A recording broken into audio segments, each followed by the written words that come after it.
Part 1. Discussion of related games. What game inspired me? Fixing to Die is a 2D pixel fast-paced simulation game published in Lumdare 43. The player needs to control a battlefield doctor to treat injured soldiers quickly. Due to the limited of time, the player has to sacrifice some patients. This game combined overcooked and surgery simulation elements with pixel art and fast-paced settings.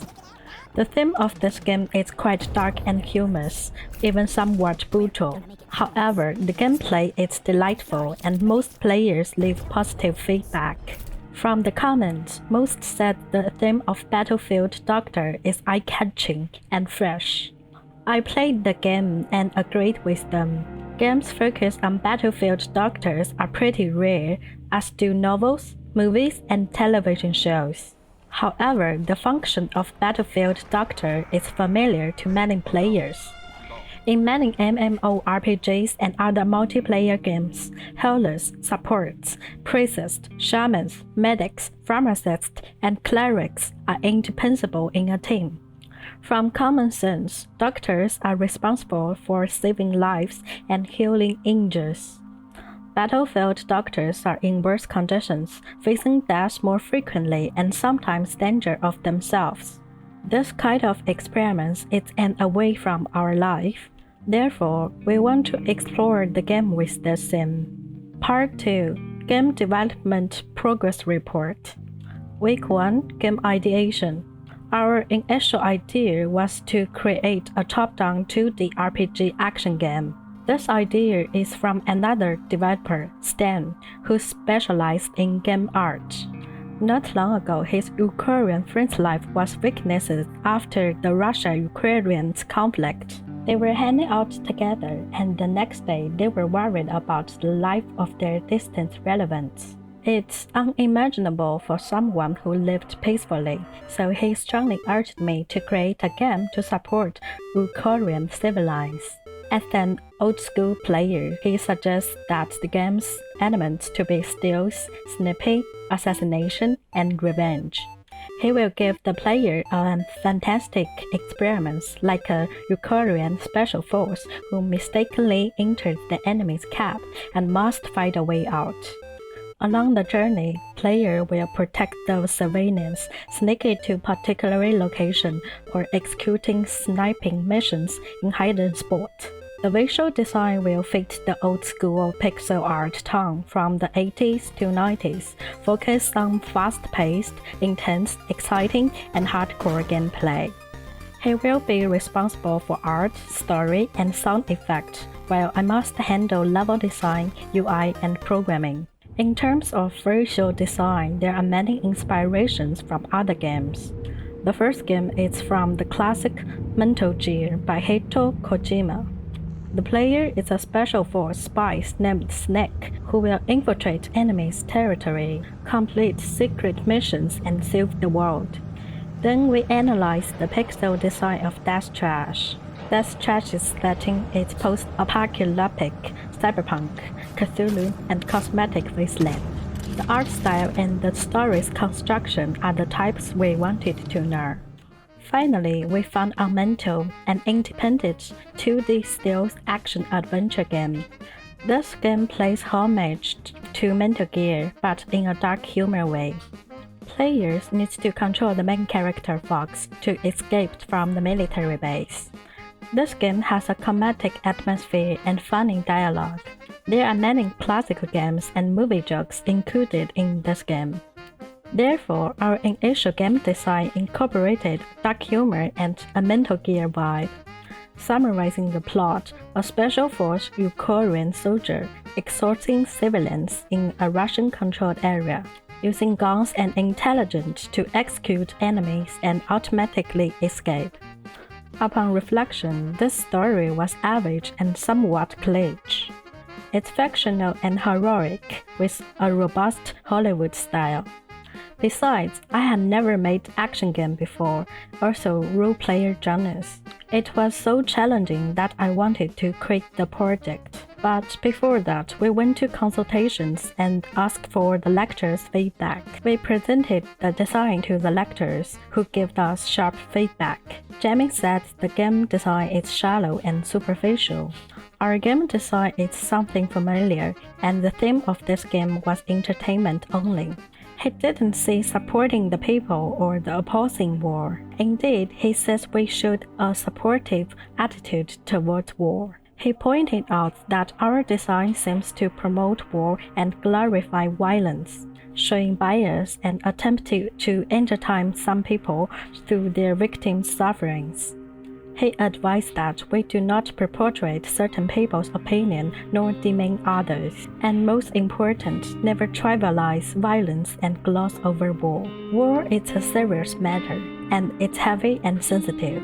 The theme of war should always be expressed through something other than this kind of one-side game design. Instead, we'd better show compassion and respect to the people who suffer from the war through the game design.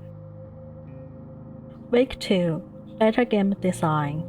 Therefore, we changed the game theme in the following game design, and this time we are focused on what we needed. The new version's keyword is ordinary people, with realistic depictions of war, moral dilemmas, and empathy. To make the theme more thoroughly considered and respectful to those who have suffered from the war, we changed background settings of our game. We don't limit the time and place in a specific war, but make it a vague, modern conflict. War have always existed, just not mentioned in the mainstream media.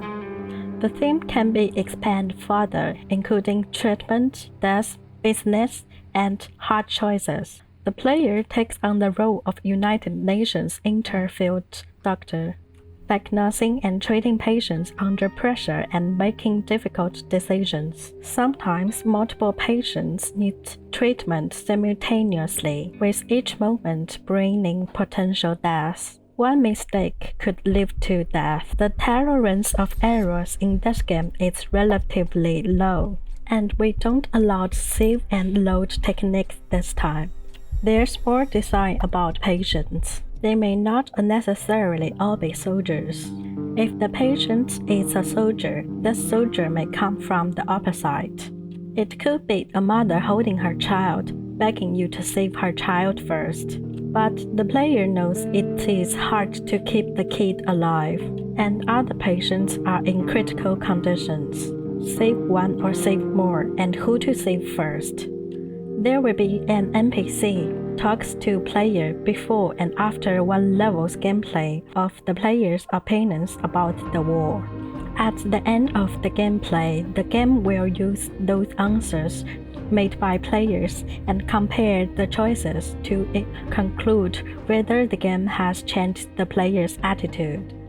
Our design goal is to showcase humanitarian care, presenting a field doctor's perspective of war. Our theme is centrally anti-war and the portrayal of the brutality of war, and we intend to help players to notice the cruelty of war. The second version of the design was most acceptable to the lectors, but there were more issues to address. Firstly, asking players for their opinions and intending to change them can be seen as political propaganda or indoctrination.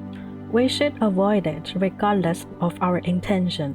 Instead, we should focus on creating empathy in players through the game and allowing players to immerse and experience the tragedy of these moral dilemmas. Secondly, how can we create empathy in players with such tragic and heavy story? Will our game mechanics work for these experiments? As mentioned, our game is inspired from Overcooked, but this mechanic may not fit miserable and severe atmosphere here. Thirdly, our game theme is related to medical and battlefield emergency aid. In reality, doctors in those fields follow a code of conduct, strict procedures, and many other principles under their working condition. That information is public, but only some know it. When designing content related to that information, We must do considerable research to ensure our game design does not offend those professionals' rules. Thus, we must respect their knowledge, laws, and career, research what happened in reality, and design carefully. Firstly, those themes and the mechanics already made this game complex and challenging in development. Our team only have 2 people and less than 3 months. It's unlikely to create such a complicated game for our team. We need to scale down, avoid design expansions, and create a minimal viable product as soon as possible to prove the concept. As more questions arise, we need more discussions and redesign to move forward. We will handle these questions in the rest of the development. I only have a little development experience, so I used a production framework from Lemonchart, a playful production process. We are in the conceptualization stage of his book. In this stage, we need to have 4 deliverables. I have created a simple gameplay prototype using top-down engine from Unity Asset Store in these 2 weeks.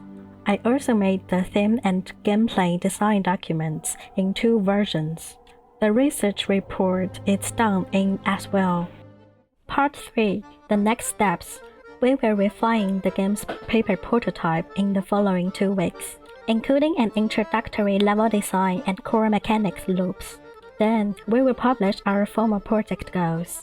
Once we finish the conceptualizing stage, we will start the pre-production, which means a playable demo at the end of the next stage. I will focus on more project management and game design, trying new development methods and processes this time.